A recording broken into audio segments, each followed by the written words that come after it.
Ladies and gentlemen, my name is Ladrium and welcome back to Bedrock. And today in this episode, we are starting off here in our industrial district for a change. Yes, that's right. Today, instead of us building another crazy farm that's going to sap up hours of our life, today we're going to be doing something a little bit different and building up ourselves one of our more traditional bases that we have around our base area. We need to get that place expanded, add in a few more areas, and make it look a little more lively. So we're going to go ahead and get started. And one of the first things that we need to grab over from our industrial district over here is some logs. But as you can see here, I have been running our gold farm, and that thing is once again fully maxed out on gold. So we'll need to collect that. And I've also been here at our wood farm, gathered quite a bit of spruce logs here, and have a few other chests filled up over there as well. But we also made some changes over here with our bone meal and moss farm. We just gander over here. I got really tired of needing to refill this and not being able to AFK at it very, very long. So I've gone ahead and made some changes, namely put in about 8 layers of shulker boxes with hoppers pulled into them. So yeah, we now have plenty of capacity here to AFK forever. If we drop down here, these are all connected to hoppers. We can just AFK, things will flow in, and we will have so much bone meal. And yep, already emptied this thing out once. So as you can see, this is just the things that were left in the hoppers, but we are going to have plenty of bone meal, and I can now AFK here for a lot longer. And I think I need to sleep.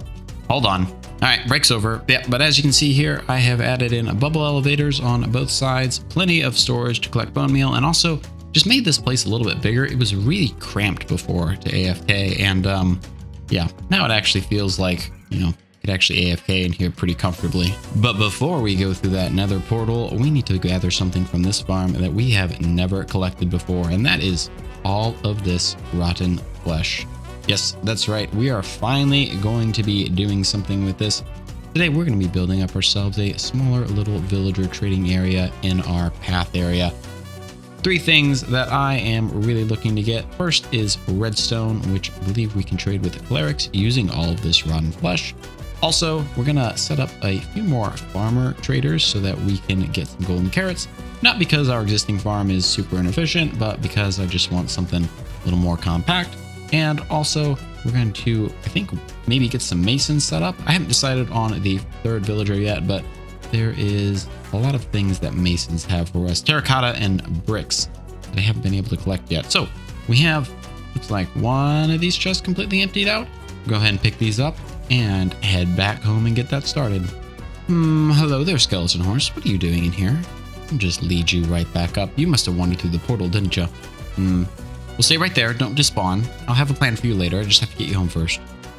But we're going to head back home and get started on this little villager trading area. And I'm not going to bore you with the logistics of moving a bunch of villagers in, mainly because it's going to be the worst nightmare of my life.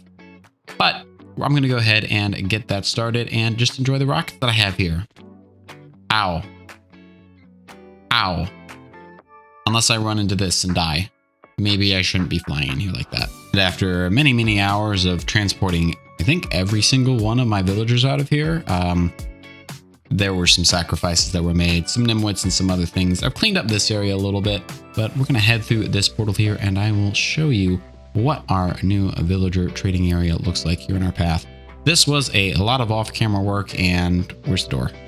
I put this door here so that the villagers wouldn't get through, but I keep walking into it. I'll need to fix that.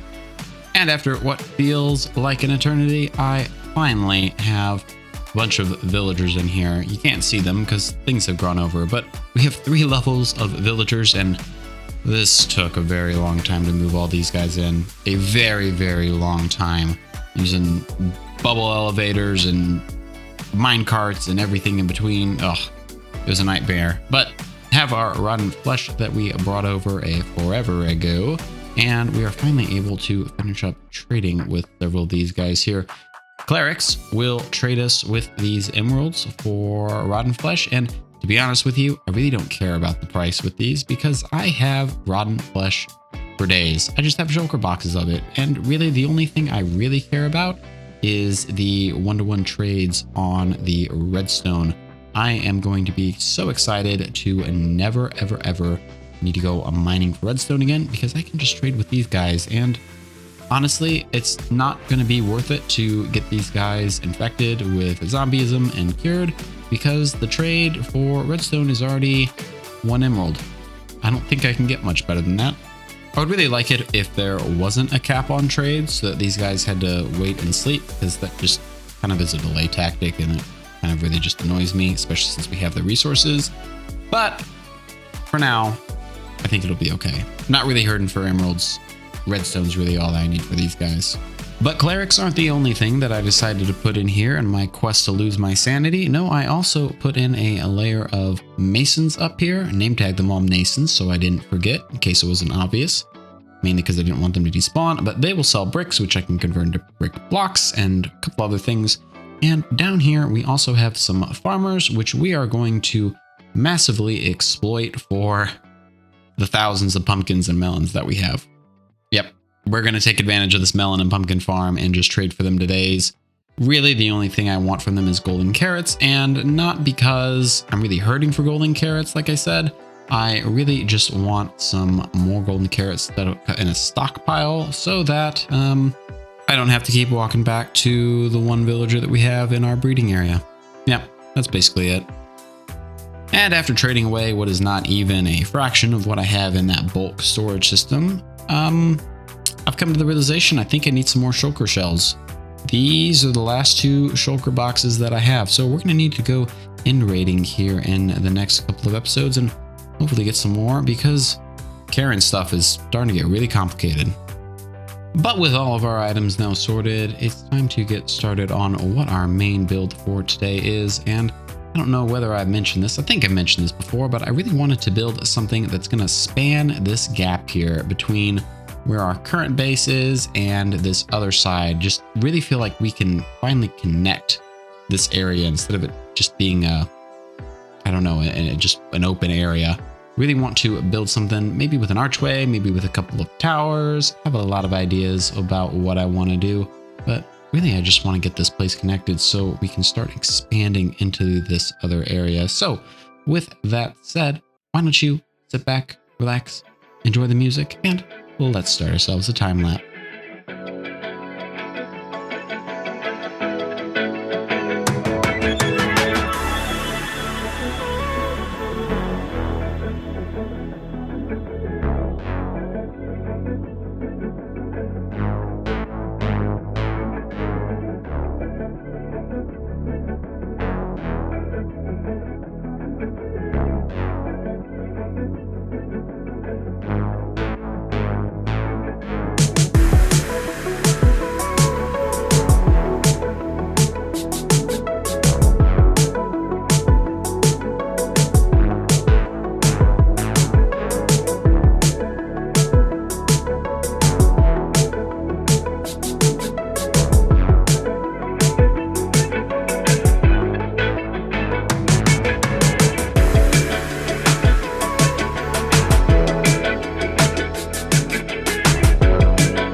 And 5 separate roof designs later, we now have ourselves another base. Now, I went through a lot of different roof designs with this, and this is ultimately what I've settled on. Let me go ahead and land here.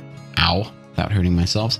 I was kind of going for a swooped roof originally and had that tower more in the center, but it just didn't look right.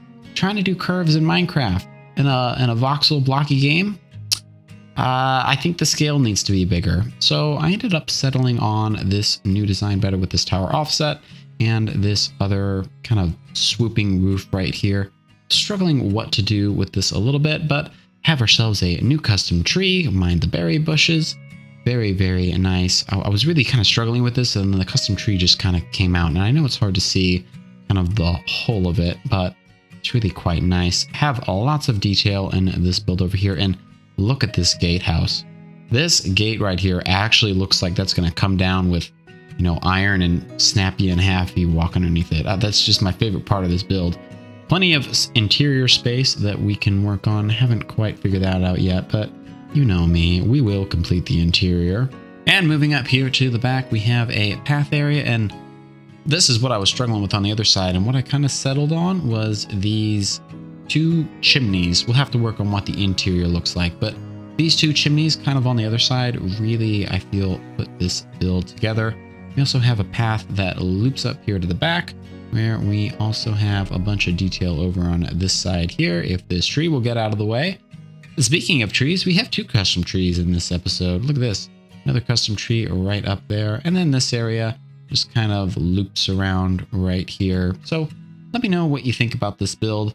I spent a lot of time on this roof. I think I literally redid it, I think 5 times because I wasn't really happy with it. So if you like this roof, please let me know down in the comments. I would love to hear your feedback about whether you like this design or not. I think when I was kind of looking at this, I was really looking over at this, and I love that roof. I love everything about that. And I think those high angles that you have on that roof, I mean, that right there, that it just kind of looks squat and fat. And this with the high roof angles, I think it looks a lot better. So let me know your feedback down in the comments. I'd really love to hear from you because, getting these roofs right, man, they're a chore.